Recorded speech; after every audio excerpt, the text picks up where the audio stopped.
Hi good morning. അപ്പോൾ നമുക്ക് ഇന്നത്തെ റെസിപ്പി എന്ന് പറയുന്നത് മുട്ട കൊണ്ടുള്ള റെസിപ്പിയാണെന്ന് നിങ്ങൾക്ക് തമ്മിൽ കണ്ടപ്പോൾ തന്നെ മനസ്സിലായിട്ടുണ്ട്. അപ്പോൾ മുട്ട കൊണ്ട് വളരെ എളുപ്പത്തിൽ തയ്യാറാക്കാൻ പറ്റിയൊരു മസാലയാണിത്. അപ്പോൾ ചപ്പാത്തിയുടെ, അപ്പത്തിൻ്റെ, ഇടിയപ്പത്തിൻ്റെയും ബ്രെഡിൻ്റെയും ഒക്കെ കൂടെ കഴിക്കാൻ പറ്റിയ റെസിപ്പിയാണ്. നമുക്ക് എങ്ങനെയാണ് നമ്മുടെ ഈ ഒരു ഈസി എഗ് മസാല തയ്യാറാക്കുന്നത് നോക്കാം. നമുക്ക് നമ്മുടെ ഇൻഗ്രീഡിയൻസ് നോക്കാം. നമ്മളിപ്പോൾ 4 മുട്ട എടുത്തിട്ടുണ്ട്. 4 മുട്ടയ്ക്ക് വേണ്ട അളവുകളാണ് ഞാൻ പറയുന്നത്. 3 മീഡിയം വലിപ്പത്തിലുള്ള സവോള, വലിയ സവോളയാണെങ്കിൽ 2 മതി, മീഡിയം വലിപ്പമാണെങ്കിൽ 3 എടുക്കാം, ചെറിയ സവോളയാണെങ്കിൽ 4 തന്നെ എടുക്കാം. പിന്നെ 2 പച്ചമുളക് എടുത്തിട്ടുണ്ട്, അത്യാവശ്യം എരിവുള്ള പച്ചമുളകാണ്. പിന്നെ ഒരു പീസ് ഇഞ്ചി എടുത്തിട്ടുണ്ട്. വെളുത്തുള്ളി ചേർക്കണം എന്നുണ്ടെങ്കിൽ 2 അല്ലി വെളുത്തുള്ളിയും കൂടി ചേർക്കാം. ഞാനിപ്പോൾ വെളുത്തുള്ളി ചേർക്കുന്നില്ല. പിന്നെ എടുത്തിരിക്കുന്നത് ഒരു മീഡിയം വലിപ്പത്തിൽ തന്നെയുള്ള ഒരു തക്കാളിയാണ്. പിന്നെ നമുക്ക് വേണ്ടത് കറിവേപ്പില പൊടികളൊക്കെയാണ്. തേങ്ങയോ തേങ്ങാപ്പാലോ ഒന്നും വേണ്ട കേട്ടോ ഈ ഒരു റോസ്റ്റ് റെഡിയാക്കാനായിട്ട്. അപ്പോൾ ആദ്യം നമുക്ക് ഈ സവോളയൊക്കെ ഒന്ന് കട്ട് ചെയ്തെടുക്കാം, പച്ചമുളക് കട്ട് ചെയ്തെടുക്കാം, ഇഞ്ചിയും അതുപോലെ തന്നെ തക്കാളിയും ഒക്കെ കട്ട് ചെയ്തെടുക്കാം. അതിനുശേഷം നമ്മുടെ കറി റെഡിയാക്കാൻ തുടങ്ങാം. ഇപ്പോൾ ഇതാ നമ്മുടെ വെജിറ്റബിൾസ് എല്ലാം കട്ട് ചെയ്തെടുത്തിട്ടുണ്ട്. സവോള തിന്നായിട്ട് നീളത്തിൽ സ്ലൈസ് ചെയ്തെടുത്തു. ഇതുപോലെ തിന്നായിട്ട് സ്ലൈസ് ചെയ്തെടുക്കുക കേട്ടോ, ഒട്ടും തിക്നെസ് വേണ്ട. അതുപോലെ തന്നെ തക്കാളി ചെറിയ പീസുകളായിട്ട് കട്ട് ചെയ്തെടുത്തിട്ടുണ്ട്. ഇഞ്ചി ചെറുതായിട്ട് ചോപ്പ് ചെയ്തെടുത്തിട്ടുണ്ട്. പച്ചമുളക് ഒന്ന് സ്പ്ലിറ്റ് ചെയ്തെടുത്തിട്ടുണ്ട്. അപ്പോൾ ഇനി നമുക്ക് കറി ഉണ്ടാക്കാൻ തുടങ്ങാം. സവോള കട്ട് ചെയ്യുമ്പോൾ മാത്രം ശ്രദ്ധിക്കുക. എന്താണെന്ന് വെച്ചാൽ നമ്മൾ ഒരുപാട് വഴറ്റുന്ന റെസിപ്പി അല്ല ഇത്, അതുകൊണ്ടാണ് ഒന്ന് ശ്രദ്ധിക്കുക എന്ന് പറയുന്നത്. അപ്പോൾ നമ്മുടെ പാൻ ചൂടാക്കാൻ വയ്ക്കാം. ഇപ്പോൾ നമ്മളൊരു പാൻ വെച്ചിട്ട് പാനിലേക്ക് വെളിച്ചെണ്ണയാണ് ഒഴിച്ചിരിക്കുന്നത്. വെളിച്ചെണ്ണയിൽ തന്നെ ഈ ഒരു റെസിപ്പി ചെയ്യായിരിക്കും കൂടുതൽ നല്ലത്. അപ്പോൾ ഞാൻ വെളിച്ചെണ്ണയിലേക്ക് ആദ്യം തന്നെ ചേർത്ത് കൊടുക്കാൻ പോകുന്നത് നമ്മുടെ ഇഞ്ചിയാണ്. ഇഞ്ചി വെളുത്തുള്ളിയാണ് നിങ്ങൾ ചേർക്കുന്നതെങ്കിൽ ഇഞ്ചി വെളുത്തുള്ളി ചേർക്കാം. ഞാനിപ്പോൾ ഇഞ്ചി മാത്രമാണ് ചേർത്ത് കൊടുക്കുന്നത്. ഇഞ്ചി ഒന്ന് ചൂടായി തുടങ്ങുമ്പോൾ നമുക്ക് അടുത്തടുത്ത ഇൻഗ്രീഡിയൻസ് ഓരോന്നായിട്ട് ആഡ് ചെയ്ത് കൊടുക്കാം. അപ്പോൾ ഇഞ്ചി മുറിച്ച് ചേർക്കാൻ താല്പര്യമില്ലാന്നുണ്ടെങ്കിൽ ചതച്ച് വേണമെങ്കിലും ചേർക്കാം, പക്ഷെ കൂടുതൽ നല്ലത് മുറിച്ച് ചേർക്കുന്നതായിരിക്കും കേട്ടോ. അപ്പോൾ ഇഞ്ചി ഒന്ന് ചൂടായി തുടങ്ങുന്നുണ്ട്. നമുക്കിനി ഇതിലേക്ക് നമ്മൾ കട്ട് ചെയ്ത് വെച്ചിരിക്കുന്ന സവോള ചേർത്ത് കൊടുക്കാം. ഈ സവോള ഇനി ഒന്ന് നന്നായിട്ട് ഇളക്കി ഒന്ന് സോഫ്റ്റ് ആയി വരുന്നത് വരെ ഇളക്കിയെടുക്കുക. ഇപ്പോൾ ഉപ്പൊന്നും ചേർക്കുന്നില്ല നമ്മൾ, ഇതൊന്ന് കുക്കായി വന്നിട്ട് ഉപ്പൊക്കെ ചേർക്കുന്നുള്ളൂ. അപ്പോൾ സവോളയൊന്ന് കുക്കായി വരട്ടെ. അതിനുശേഷം പച്ചമുളകും വേപ്പിലയും ഒക്കെ ചേർത്ത് കൊടുക്കാം. ഇപ്പോൾ ഒന്നും ചേർക്കേണ്ട, സവോള മാത്രം ഒന്ന് ജസ്റ്റ് കുക്ക് ചെയ്തെടുക്കാം. ഇപ്പോൾ നമ്മുടെ സവോളയൊക്കെ ഒന്ന് സോഫ്റ്റ് ആയി വന്നിട്ടുണ്ട്. നമുക്കിനി ഇതിലേക്ക് നമ്മൾ സ്പ്ലിറ്റ് ചെയ്ത് വെച്ചിരിക്കുന്ന പച്ചമുളകും അതുപോലെ തന്നെ തക്കാളിയും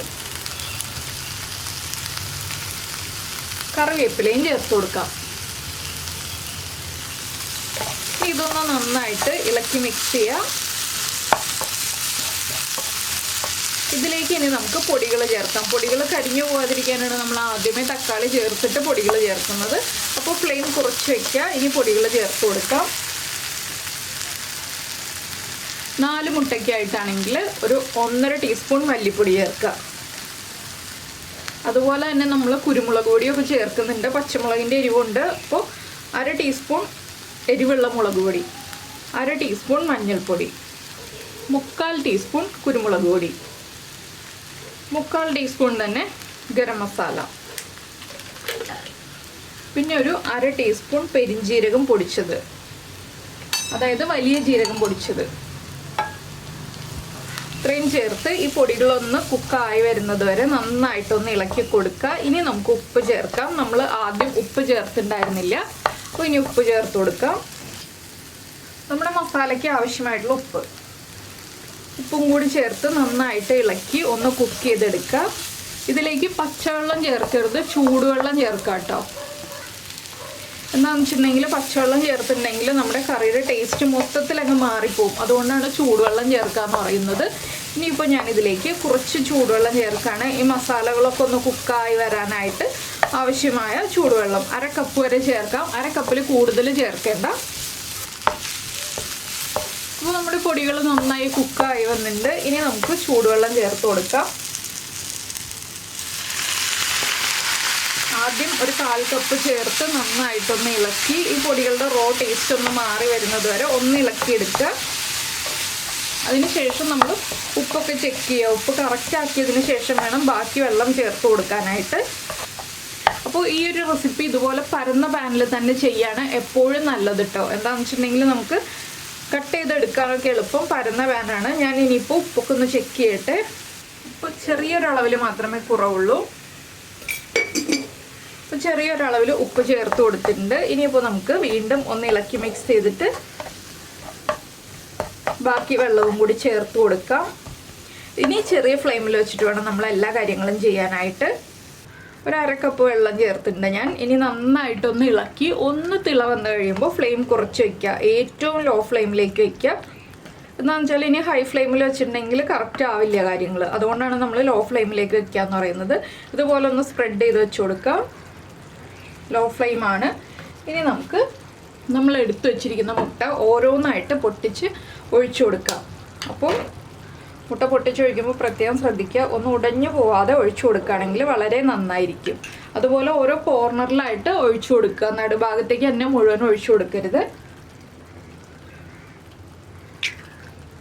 ഇതുപോലെ ഒന്ന് കുറച്ച് ശ്രദ്ധിച്ച്. ഇപ്പോൾ ഉടഞ്ഞു പോയി എന്ന് വെച്ചിട്ട് കുഴപ്പമൊന്നുമില്ല. നമ്മുടെ വീട്ടിലുള്ള ആളുകൾക്ക് തന്നെ കഴിക്കാനാവുമ്പോൾ ഉടഞ്ഞു പോയി എന്ന് വെച്ചിട്ട് കുഴപ്പമൊന്നുമില്ല. എങ്കിലും നമുക്ക് പ്രസൻറ്റ് ചെയ്യാൻ ഭംഗി കൂടുതൽ ഉടഞ്ഞു പോവാതെ എടുക്കുന്നതാണ്. എൻ്റെ മുട്ട ഒരെണ്ണം ഉടഞ്ഞു പോയിട്ടോ, ചെറുതായിട്ടൊന്ന് ഉടഞ്ഞിട്ടുണ്ട്. ഇനി നമുക്കിത് അടച്ചു വെച്ച് കുക്ക് ചെയ്യാം. അടച്ചു വെച്ച് ഒരു 4 മിനിറ്റ് ഒരു സൈഡൊന്ന് കുക്ക് ചെയ്തെടുക്കാം.